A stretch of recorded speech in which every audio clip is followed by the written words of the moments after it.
Sila like, share, subscribe dan tekan loceng untuk mendapat makluman segera program-program akan datang. Terima kasih di atas sokongan anda.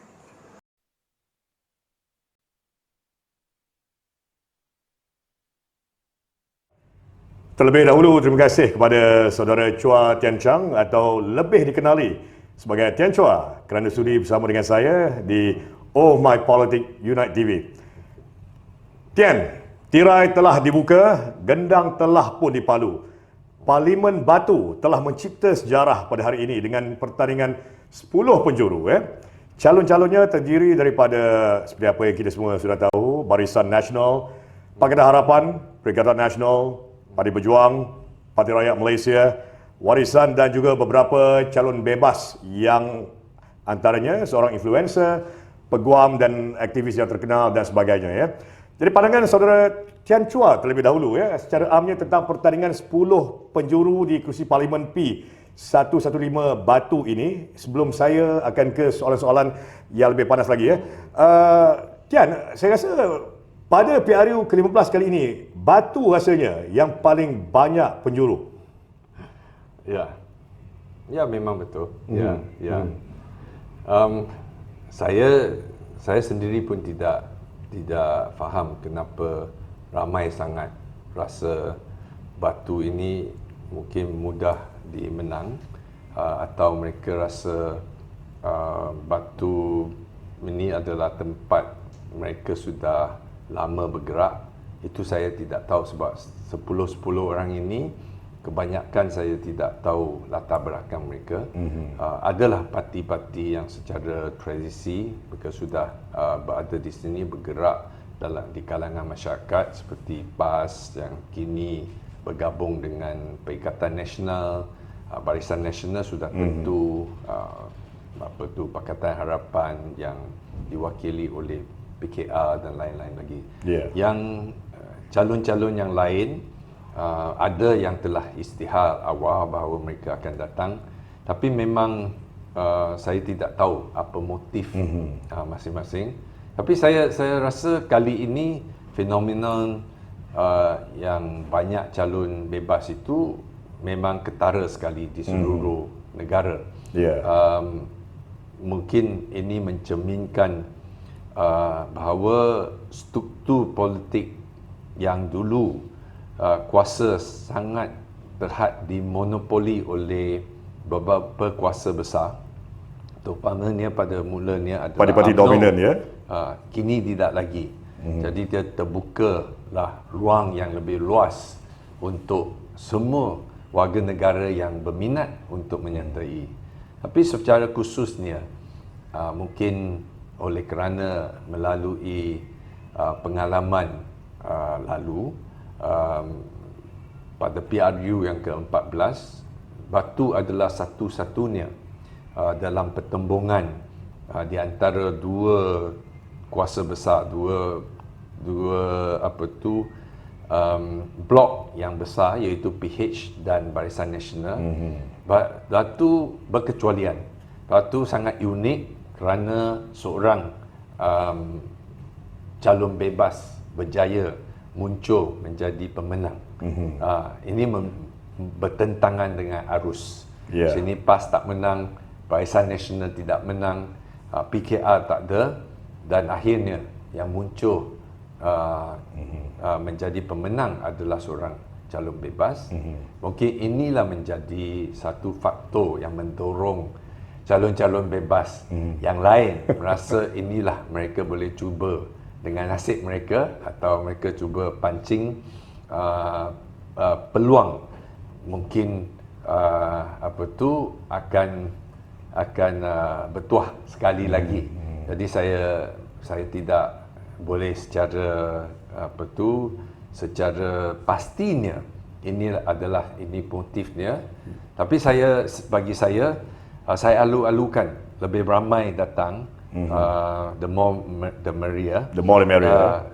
Kerana sekiranya mereka yang menjadi calon ini secara bersungguh-sungguh ingin menjadi ahli politik dan ingin berkhidmat untuk masyarakat, adalah baiknya selepas mereka bertanding, walaupun kalah, boleh tetap bergerak di antara masyarakat dan memberi perkhidmatan, membina pengaruhnya di kalangan warga Batu.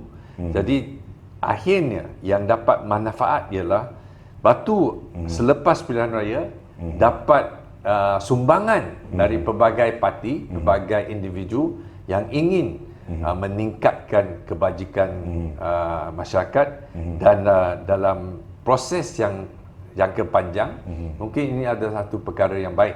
Saya harap mereka yang bercita-cita menjadi ahli politik ini nak menang tak boleh harapkan sekali one strike dan boleh menang. So sekiranya mereka teruskan ini, saya rasa yang akhir yang mendapat manfaat itu adalah warga Batu. Kita meraihkan sistem demokrasi itu sendiri, Saudara Tan Chua, ya. Ya. Tapi bila Saudara Tan Chua menyentuh tentang pada tahun 2018 ya, calon bebas pada ketika itu menang ya, tetapi dengan bantuan jentera pilihan raya Pakatan Harapan juga ya. Tapi kita tak akan sentuh lebih lanjut tentang konteks itu ya. Saya tertarik dengan lambang yang akan digunakan oleh Saudara Tian nanti. Boleh Saudara Tan Chua ceritakan sedikit? Sebenarnya lambang itu walaupun kita nampak macam bermakna ke tak bermakna, masalah dalam SPI ialah lambang itu terhad. Kita kena pilih dan tidak ada lambang yang agak dia artistik. Saya terpaksa ambil itu sebab cabut undi. Sebab saya telah pada mulanya saya telah memilih lambang yang lain. Tapi ada calon lain juga nak dia dalam cabut undi, saya kalah. So akhirnya dapat lambang ini. So itu adalah sebab dalam calon bebas tidak ada lambang yang didaftar terlebih dahulu oleh SPR. So hari inilah, pagi inilah kita terpaksa cabut undi untuk dapatkan lambang. Tapi lambang kerusi ini simbolik ya. So, seperti mungkin ada bayang-bayangan, mungkin ada di bawah di luar tu boleh cuba bacakan itu, tapi bagi saya itu pure coincidence yang sebab kita cabut undi dapat kan. Kebetulan ya. Kebetulan. Alright. Menarik ya. Tapi mana tahu kan. Okey, Saudara Tan Chua ya. Kita ke soalan yang agak panas sedikit ya. Anda masih lagi menyatakan sokongan kepada Datuk Seri Anwar Ibrahim selaku calon Perdana Menteri. Jadi, tidakkah anda merasakan dengan kemasukan anda dalam persaingan kali ini akan memecahkan undi terhadap calon Pakatan Harapan, memecah belahkan sokongan terhadap beliau, dan juga kepada anda sendiri yang akan memberikan peluang kepada calon pihak lawan untuk merampas kerusi di Batu? Saya rasa pertama sekali, pilihan siapa jadi Perdana Menteri, siapa akan bentuk kabinet, itu adalah satu yang selepas pilihan raya. Kita tak boleh jangka mana parti yang akan dapat majoriti. Jadi isu kenyataan saya tadi yang saya menyokong Datuk Seri Anwar itu adalah satu statement atau satu pendirian yang saya sudah ambil sejak 20 tahun. Saya bersama dalam perjuangan ini, saya di kalangan lapisan pimpinan pengasas Parti Keadilan Rakyat. Bagi saya, nilai-nilai perjuangan saya dan prinsip perjuangan saya tidak ubah. Walaupun ada kadang-kala kita terpaksa mengambil pendirian atau pandangan dari sudut yang berbeza, tapi dia tidak mengubah apa yang saya selama ini konsisten mendukung. Saya sebut bahawa Datuk Seri Anwar sebagai Perdana Menteri yang paling sesuai sekali sebab di tangan kita atau di depan mata kita hanya ada beberapa orang pemimpin saja. Saya berbanding dengan di kalangan ini, rupa-rupanya Datuk Seri Anwar Ibrahim adalah orang yang paling layak di kalangan kontender atau apa tu, mereka yang bakal berminat untuk merebut kerusi Perdana Menteri. Jadi saya kat itu jelas. Saya tak, saya rasa ramai di antara pengundi, baik pun mereka ada keahlian UMNO ke keahlian parti-parti yang berbeza, walaupun dari segi tindakan mereka mungkin akan sokong calon parti masing-masing, tapi mungkin mereka pun boleh membuat satu penilaian yang secara objektif bahawa pemimpin yang paling kredibel di saat ini di depan mata kita adalah Anwar Ibrahim. Ya. Tiada calon lain yang layak seperti beliau dari segi credibility atau integrity? Saya tidak sebut begitu. Saya kata yang ditawarkan oleh PH, yang ditawar oleh PN, yang ditawar oleh Pejuang, yang ditawar oleh Barisan Nasional. Tak ada orang lain yang tawar.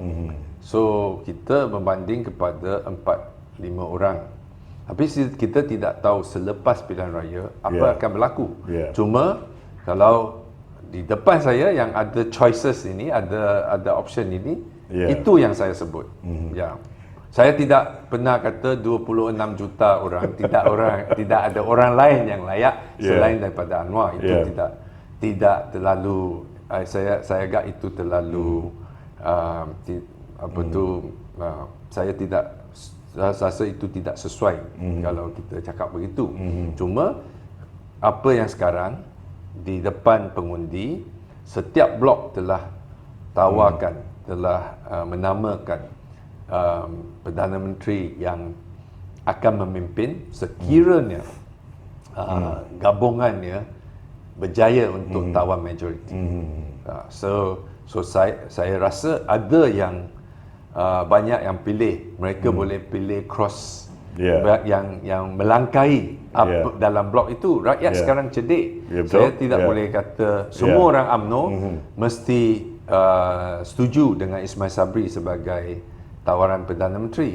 Ada yang mereka anggap Zahid lebih layak, ada yang mungkin merasakan bahawa Najib yang kini dikurung dalam penjara juga layak.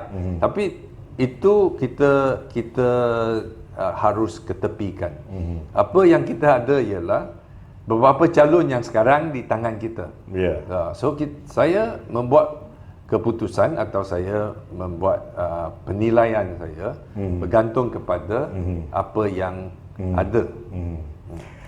Jikalau Saudara Tan Chua ditakdirkan memenangi kerusi Parlimen Batu, adakah Saudara Tan Chua akan mengisytiharkan sokongan kepada Pengadaan Harapan dan Anwar Ibrahim di kemudian hari? Jangan terlalu awal cakap jikalau ini. Saya rasa yang penting belum menang, jangan kita cuba andaikan apa yang akan terjadi. Tapi bagi saya ingin ulang sekali lagi penegasan saya. Saya bersama dengan PKR dari awal. Saya saya mendukung nilai-nilai dan prinsip perjuangan PKR. Dan saya juga menganggap sebahagian daripada mereka yang telah cuba menggabungkan pelbagai parti, kini dia di bawah gabungan Pakatan Harapan. Bagi saya, matlamat perjuangan PKR dan Pakatan Harapan adalah relevan untuk masa kini dan mungkin dalam masa-masa yang akan datang. Kerana apa yang dirangkungi dalam matlamat perjuangannya ialah nilai-nilai demokrasi, penghapusan rasuah, pentadbiran yang baik, membela nasib rakyat yang miskin. Itu bagi saya itu abadi, itu tidak juga terhad dalam mana-mana parti, tapi ini adalah aspirasi saya dan aspirasi rakyat, dan tidak kiralah saya secara jasad saya dalam parti atau tidak dalam parti, saya tetap akan berjuang untuk mencapai matlamat ini, atau saya boleh dikatakan saya akan tetap berjuang untuk mempertahankan prinsip-prinsip ini. Masih lagi berkisar kepada soalan yang sama Saudara Tan Chua. Ya. Tidakkah Saudara Tan Chua merasa risau bila berlakunya pertandingan 10 penjuru ini, termasuk dengan Saudara Tan Chua sendiri di dalam konteks persaingan ini, undi terhadap calon Pakatan Harapan dan juga undi Saudara Tan Chua akan berpecah dan parti lawan boleh mengambil kesempatan? Saya rasa itu lagi satu andaian yang silap. Sebab kita anggap rakyat ini tidak bijak untuk memilih. Bila kita kata pecah, maksudnya pada mulanya rakyat atau pengundi ini hanya sokong kepada satu pihak. Bila masuk pula pihak lain, mereka alih. Yeah. Tapi tidak berlaku macam tu. Sebab rakyat yang boleh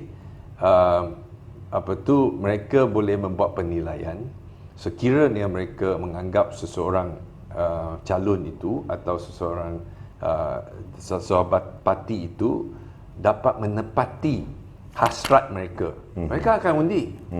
Kalau mereka rasa calon ini tidak sesuai, mereka tidak perform, mereka tidak dapat mewakili suara nurani mereka, tak kisah apa parti dia mewakili pun akan ditolak oleh rakyat. Jadi bagi saya tidak wujud isu perpecahan undi. Pecah dari siapa? Siapa yang pecah siapa? So kita tak boleh saya rasa itu adalah satu perbincangan yang meletakkan dalam satu andaian yang mungkin tidak tepat. Bagi saya sekarang ialah bila ditawarkan 10 calon, saya tidak nampak siapa pecah siapa. 10 ke, 7 ke, 6 ke, akhirnya hakikat dia sama. Mereka yang ada rekod yang dihargai oleh rakyat, mereka akan sokong. Mereka yang tepat kepada ideologi pengundi itu, mereka akan dapat sokongan. So saya tak nampak kita boleh katakan dipecahkan. Saya seumpamanya Barisan Nasional di sini mereka ada penyokong tegaknya. Bolehkah kita kata PKR masuk pecah undi Barisan Nasional? Tak masuk akal. Kan? Bolehkah kita kata dimasukkan dengan PN akan pecah undi Barisan Nasional? Saya juga tidak nampak begitu sebab PN yang diwakili oleh PAS dengan UMNO masing-masing ada penyokong dia. PN, PAS satu. Ya, mereka ada masing-masingnya. Tidak wujud siapa pecah siapa. Cuma yang kita tidak tahu, mereka yang tidak pernah mengundi sebelum ini, di mana arah tuju mereka mengundi. Pengundi-pengundi muda. Pengundi-pengundi muda, pengundi yang buat pertama kali mengundi, mereka belum tentu. Mungkin mereka sudah buat keputusan siapa mereka nak undi, tapi belum tentu pernah dipamerkan hakikat mereka. Jadi ini adalah satu misteri bagi kebanyakan parti pada saat ini. Jadi saya rasa hanya tahu pada 19 hari bulan baru kita bagaimana tahu. Dengan pengundi-pengundi atas pagar juga, Saudara Tan Chua? Ya, saya sebenarnya pengundi atas pagar adalah sekali lagi adalah kita sifatkan mereka atas pagar sebab orang yang kempen tidak tahu, tidak bermaksud mereka atas pagar. Mereka hanya tidak tahu, tidak beritahu kepada parti-parti politik yang berkempen. Jadi dalam pandangan mereka ini atas pagar, tapi mungkin dalam hati mereka sudah ada keputusan.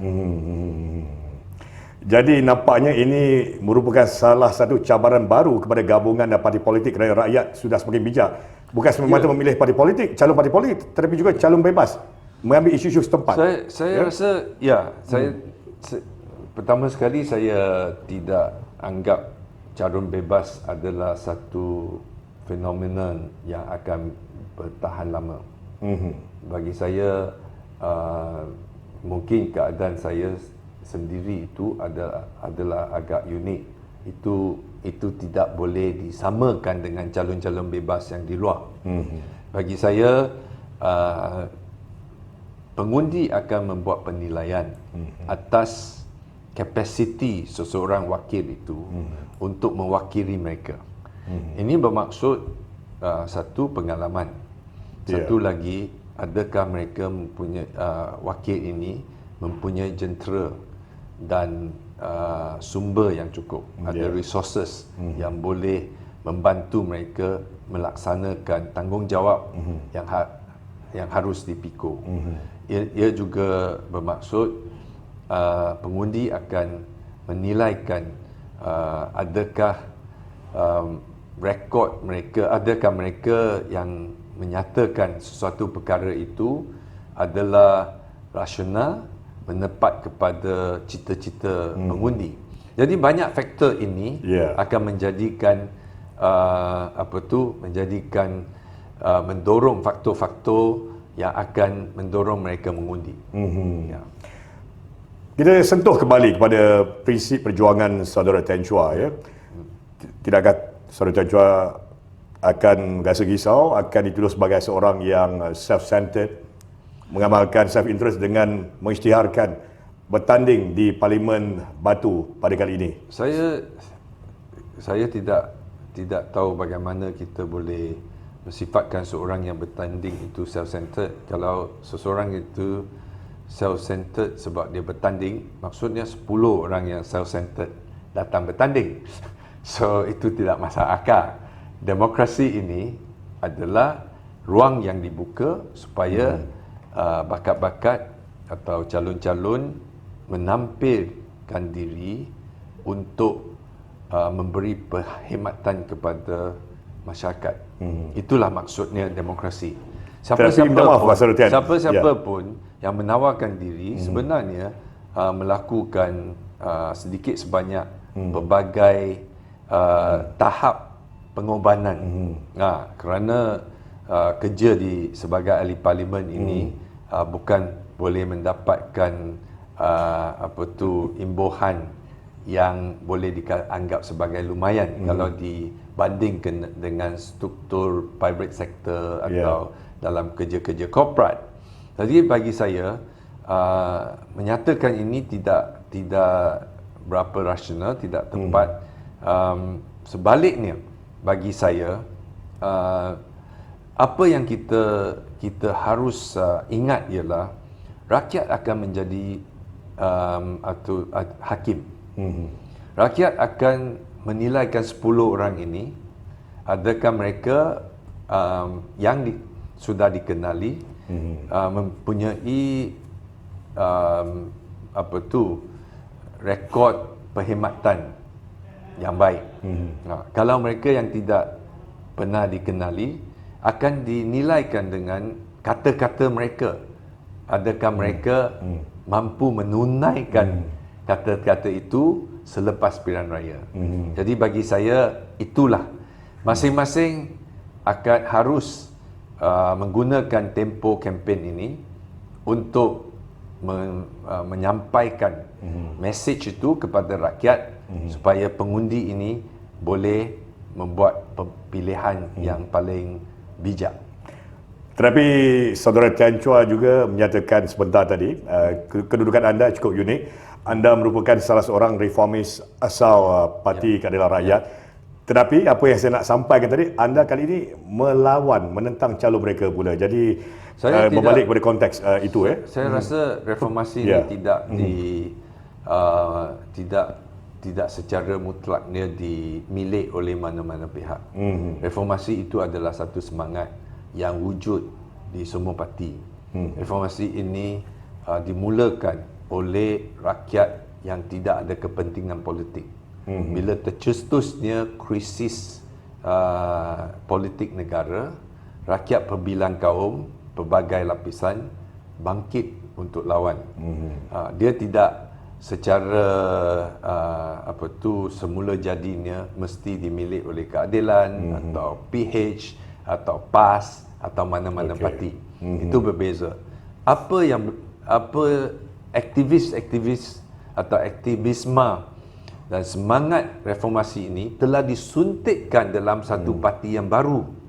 Parti itu kalau ikut strukturnya tak beza dengan semua parti. Dia bertanding pilihan raya, dia akan dapat ahli parlimen, dia akan berlawan dalam ini dan juga cuba merebut kuasa menjadi pentadbir.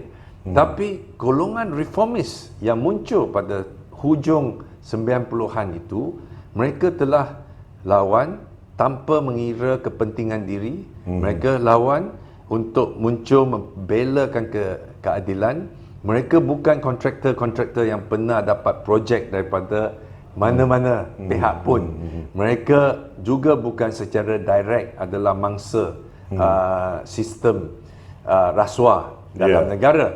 Mereka hanya manusia atau yang bersimpati, yang mempunyai semangat dan nilai-nilai keadilan.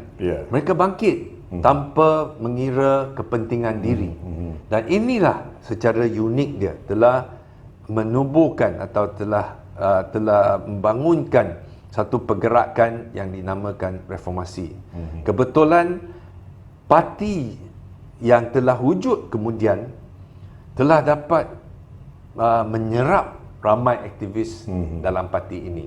Dan inilah saya anggap sebagai kekuatan Parti Keadilan Rakyat yang saya sebahagian daripada pimpinan telah yang mengasaskan dia. Bagi saya apa idealisme ini atau semangat perjuangan ini harus dikekalkan. Dan apa tindakan pun semangat ini bukan hanya kita menjadi ahli-ahli parti yang patuh kepada birokrasi atau peraturan yang telah ditetapkan dalam pertubuhan. Sebaliknya, kita harus kembali kepada asas.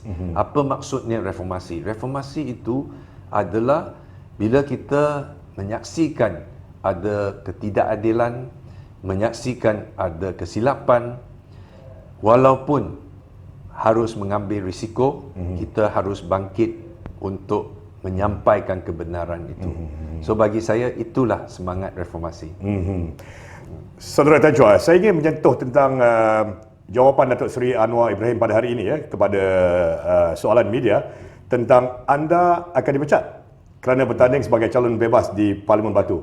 Reaksi anda sendiri? Saya sebagai pimpinan yang lama dalam keadilan, saya sedar saya sepenuhnya peraturan dalam parti, perlembagaan parti, dan saya harus terima sekiranya itu adalah hakikatnya. Saya tidak ada tidak ada grudges dalam bahasa Inggeris, tidak merasa dendam. Bukan dendam, tidak berasa kesal terhadap tindakan yang bakal diambil oleh kepimpinan. Sebab bila saya telah memikir dan mengambil keputusan itu, saya harus bertanggungjawab untuk menanggung akibat daripada tindakan saya. Saya harus membuat pilihan semasa pilihan raya Batu ini.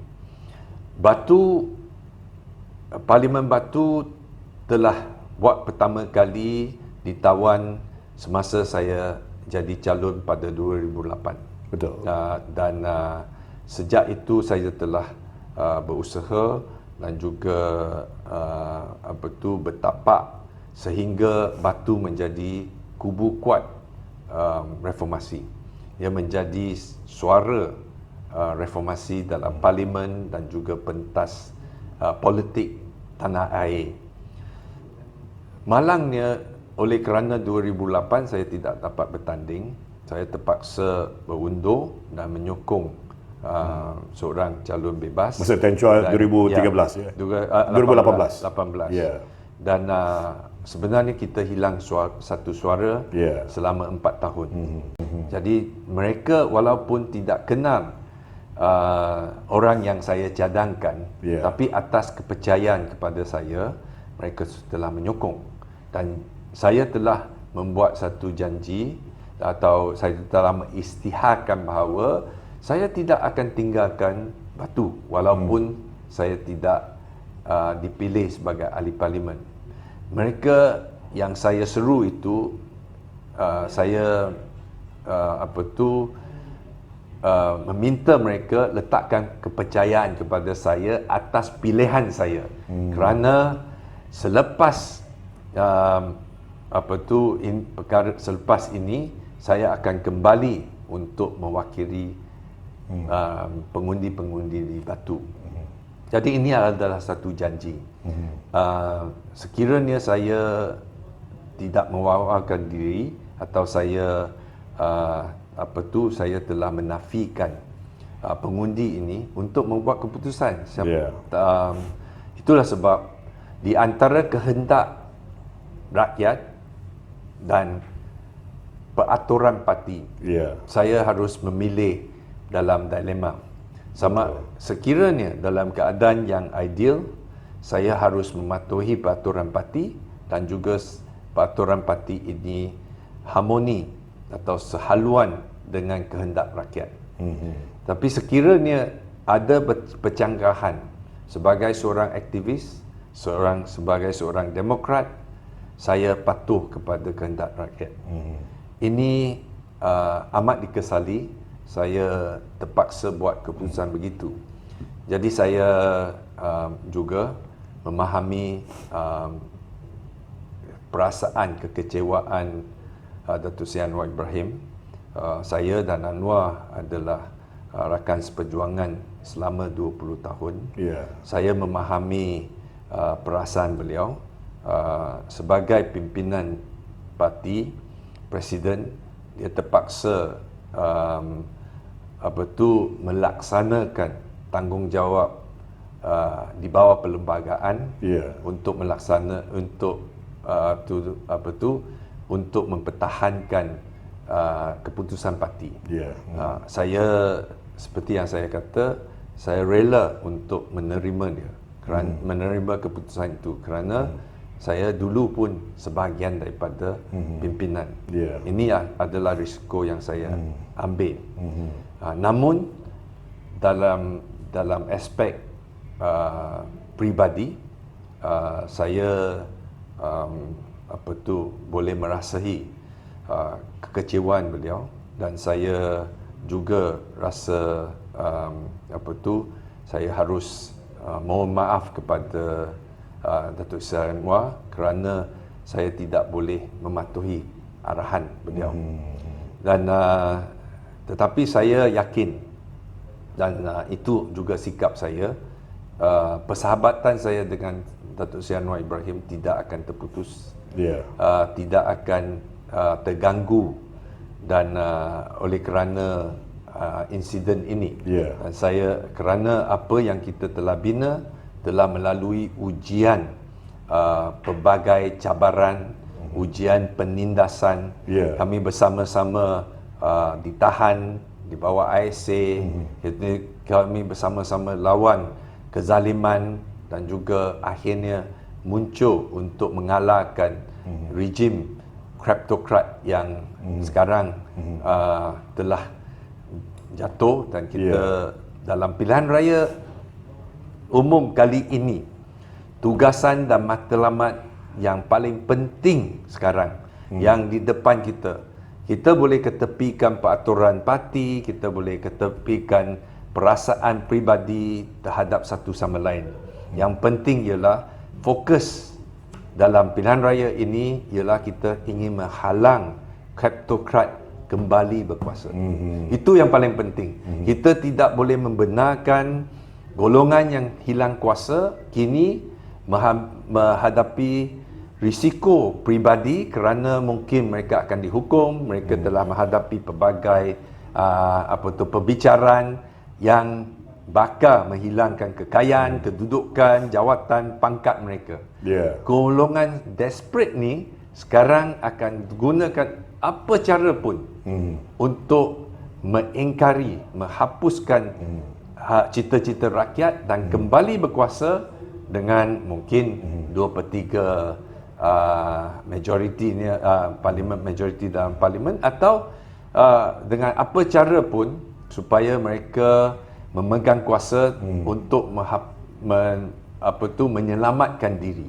Jadi saya rasa semua parti, tidak kira apa perbezaan ideologi kita, sekiranya kita semua ni committed kepada masa depan negara, sekiranya kita semua ikhlas tidak mau lihat rasuah dan penyelewengan kembali bermaharajalela dalam sistem politik yang akan datang selepas PRU ke-15, biarlah kita berusaha sekuat mungkin untuk pastikan calon-calon yang mewakili kleptokrat itu tidak menang dalam PRU yang akan datang ini. Tolak calon kleptokrat ini. Ya.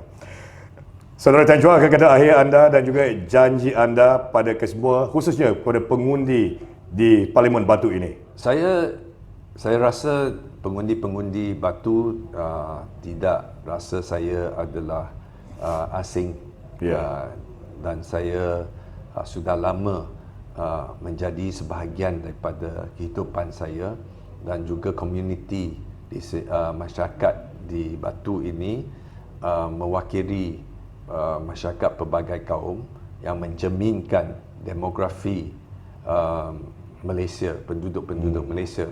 Saya harap mereka menggunakan kebijaksanaan mereka mengundi secara khemah untuk memberi saya mandat untuk mewakili pengundi-pengundi Batu. Oleh kerana kedudukan saya sebagai calon bebas, dan akhirnya saya juga dalam 5 tahun ini akan menjadi seorang wakil rakyat yang bebas daripada mana-mana blok.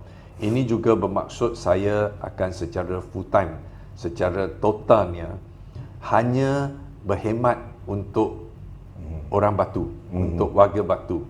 Dan saya juga tidak akan dijadikan sebagai apa disebut sebagai bargaining chips bagi mana-mana blok. Saya boleh secara berani untuk tegur semua pihak, dan saya juga boleh bergerak secara merdeka untuk menilaikan mana pendirian yang paling tepat mewakili kehendak rakyat di parlimen. Jadi saya rasa bagi saya itu adalah misi saya, dan saya akan meneruskan kejayaan politik saya dengan menjadi seorang wakil rakyat yang berani untuk menyuarakan sesuatu perkara tanpa takut, tanpa tanpa takut dan tanpa ditekan oleh mana-mana pihak. Jadi nampaknya saudara Tan Chua kembali untuk memenuhi janji. Jadi pesanan kepada kesemua pengundi-pengundi di kerusi Parlimen P115 Batu, tiap kali bermula daripada hari ini sehinggalah sehari sebelum hari pemohon undi, bila tiap kali melihat kerusi, ingat Tan Chua. Nampak kerusi, nampak Tan Chua. Terima kasih Tan Chua. Terima kasih. Yeah. Okay, thank you.